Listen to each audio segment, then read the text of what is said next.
Right, folks, so I have been wanting a mechanical keyboard for such a long time, right? As a gamer and as a touch typist, I realize the benefits a mechanical keyboard can give you.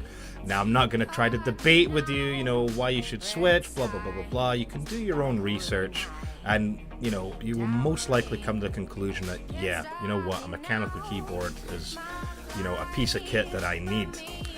The biggest thing that has stopped me from getting one, as probably for a lot of you has been quite a large factor, is the price of these things. Mechanical keyboards are really expensive, further complicated by depending what type of switch you get, because there are various switches that you can get for mechanical keyboards, but we'll go into that a little bit later. So finally, anyway, I had jumped into the mechanical keyboard world with a Ryos MK Pro, which is from Roccat. Now, Roccat, hey, great company. I really wasn't too familiar with them. They were at Insomnia 58. They had a really large setup there, where you could demo a bunch of their stuff. They had really good deals on and whatnot. But yeah, really, really cool company. The keyboard itself, right? Why did I get this particular keyboard? Well, I'll tell you why. It was price. This keyboard has a normal price of £149.99, right? Now that's a little bit too much for my liking, but I just so happened to come across it one day a few weeks ago on Amazon, and it was discounted to 50 quid. And you know what? I said to myself, hey, for 50 quid, that's worth a punt. Let me give it a try.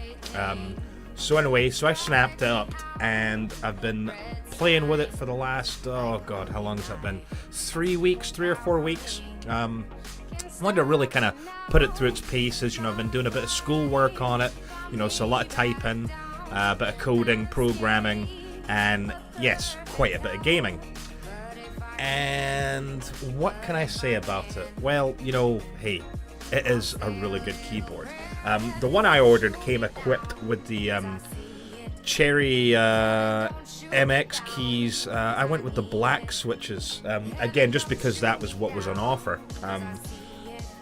When it comes to Cherry MX switches, you can get red, black, brown, blue. Again, you can look these up yourself, see the difference between them. If you've never used a mechanical keyboard, you might want to go try test one out just to see what keys are going to be better for you. I went with black because, they're really more kind of aimed at gamers.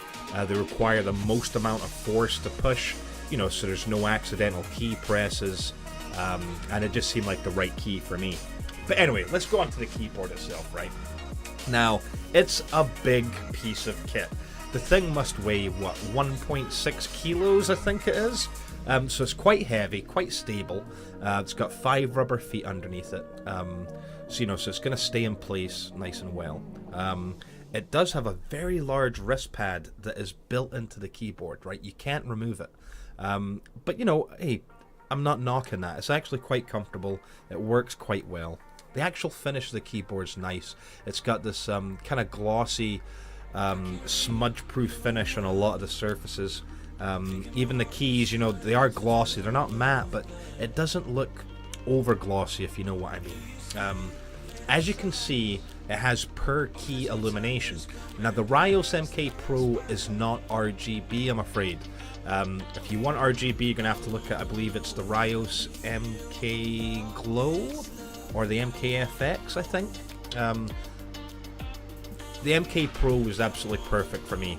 If you've seen my other set of videos, you know that my theme is blue anyway. That's what the fans on my PC are blue. I've got an RGB strip set up behind my desk that I just have set to blue, that nice kind of breathing effect. So for me, that wasn't a deal breaker. It might be for you, however. If you want RGB, completely understand that. But anyway, so it's blue only, but it does have per key illumination. Now, as you can see from the footage here, what per key illumination allows you to do is have all sorts of different kind of settings. The keyboard itself, has kind of a screensaver mode where, after however many minutes you set it for of inactivity, it'll actually just kind of do this starlit sky effect where the keys just kind of dim out and come on and whatnot. Really quite cool. But then there's also a lot of other settings that you can set you know, to do different things like an equalizer. That requires a separate script that someone had wrote. On the other hand, you can just write your own scripts if you wish. Obviously, it'll take a little while to do, but you could if you wanted to. You could write all these things to actuate each light as you see fit. Right, but how does it do that? The keyboard itself has quite a bit of processing power, right?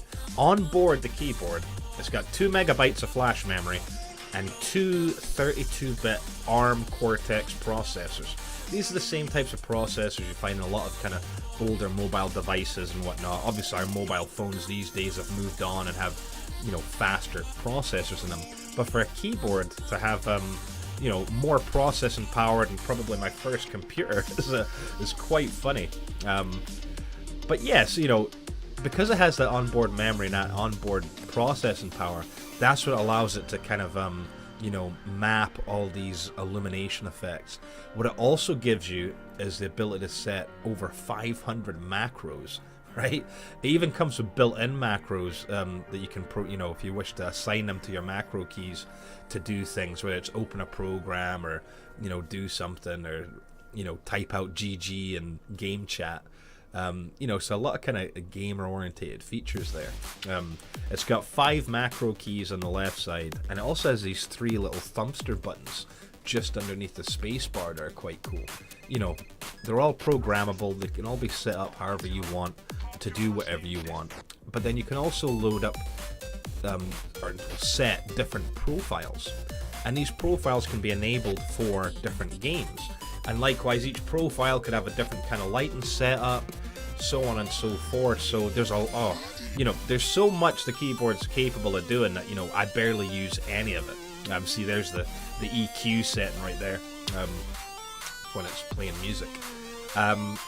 You know, but aside from that, right, the keyboard itself it's a good looking piece of kit.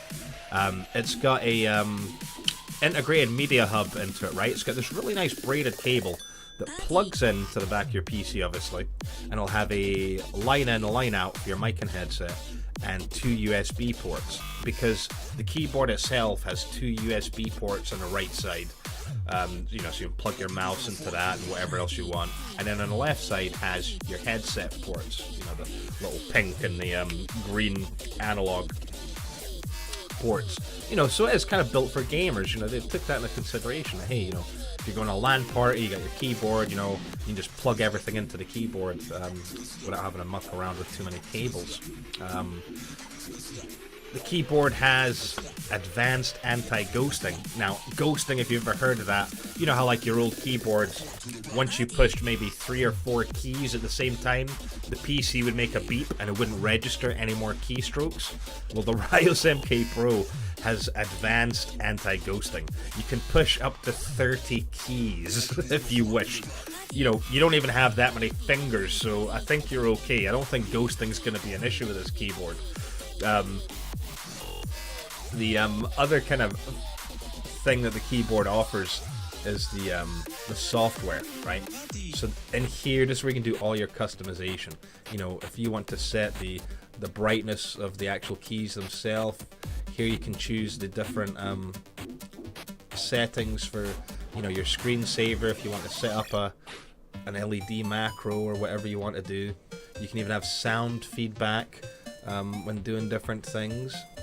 Here you can get into your macros and actually decide what you want each of these special buttons to do.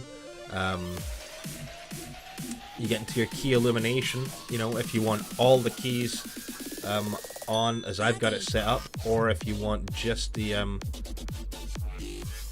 WASD keys and whatnot. You know, there's really a lot of settings here.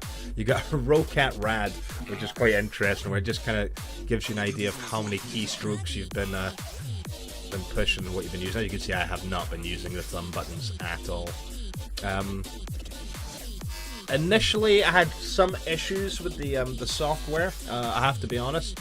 The drivers didn't seem to be loading up correctly, but that was quite easily fixed by just making sure to set these as administrator, so they run as administrator. Once you've done that, they seem to work absolutely fine. But yeah, it's a really quite a good keyboard. Good quality, good build, nice and heavy, you know, nice and tough. And it's been an absolute dream to play games on. Really enjoyable. Pricey, yes, it absolutely is. I just looked today and it's back up to about 120 quid on Amazon. I'm not totally convinced I would pay that much if I'm honest, and I'm not trying to, you know, say it's not worth. That's not what I mean. It just, you know, I can't justify spending that much for a keyboard. But then again, I am a bit old, right? Maybe I'm just, you know, behind the times too much. But for the 50 quid that I paid for it, I thought it was an absolute steal. Well worth it, because it just suits me. It fits my needs perfectly. It's blue. It fits in with my my whole setup. The quality is great, and the customization, like I said, I've barely tapped in to what I can do with this keyboard, and yeah, really enjoying it. So yeah, if you have the ability or the opportunity to check out Roccat sometime, whether that's at a convention, whether it's at, you know, a shop somewhere, whether it's your local PC store, please do give them a try. I know there's a couple of other brands that we're more drawn to because, you know, they have a bit more kind of exposure. But no, Roccat, definitely worth a look. Definitely worth a look.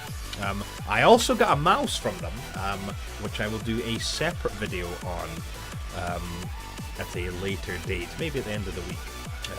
But anyway, that's the Roccat Ryos MK Pro. Look, put it on your wish list, watch the price, and see if you can snag a deal like I did, because for that price, I think it's well worth it.